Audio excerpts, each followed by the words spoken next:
Il y avait une personne qui me remplissait des produits chimiques, je partais avec mon tracteur et je traitais. Je faisais ça pendant des journées entières, voire des semaines. Et jusqu'à un fameux soir où j'étais complètement intoxiqué par un produit que je ne citerai pas, mais que j'ai bien dans ma tête. Je suis allé voir mon employeur, j'ai dit mais il faut qu'on arrête de travailler dans des conditions comme ça.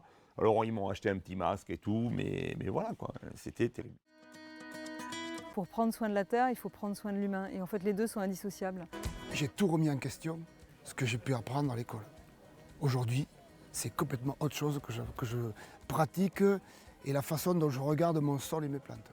Ça n'a rien à voir avec ce qu'on a pu apprendre dans les lycées agricoles classiques.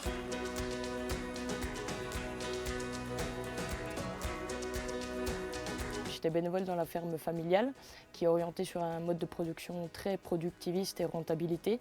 Et c'est pour ça que je suis venue à Terre et Humanisme à la base, c'était pour voir si un autre mode de production et de vie était possible. Et ben oui, c'est ce que j'ai découvert ici, c'est que c'était tout à fait possible.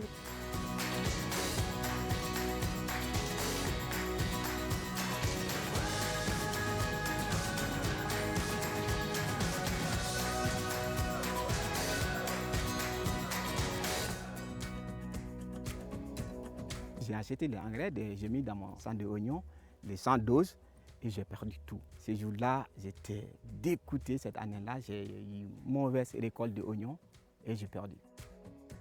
Quand je me suis installé dans mon village il y a un peu plus de 15 ans, 2 hectares en bio. J'étais vraiment une enclave. Et j'étais entouré de céréaliers conventionnels, un petit peu durs quoi. 15 ans après, je suis entouré de bio. Les céréaliers, ils ont tous converti. Si tu as dit agroécologie, il faut apprendre les techniques de l'agroécologie. Je suis venu faire une formation sur Terre et Humanisme. J'ai fait 6 semaines. Ça m'a donné beaucoup de courage à continuer. Sur la question du sens de la vie, les enfants, ils disent qu'on est sur Terre pour la rendre encore plus belle, en l'améliorant encore et en la rendant encore plus vivable pour ceux qui vont venir après nous.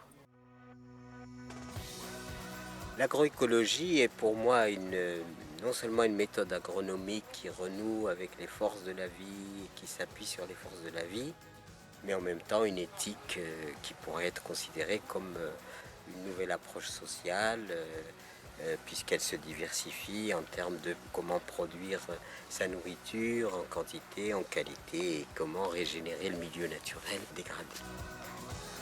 Avec nous, vous défendez une agroécologie qui protège la terre et les générations futures. Pour soutenir notre action, faites un don à Terre et Humanisme.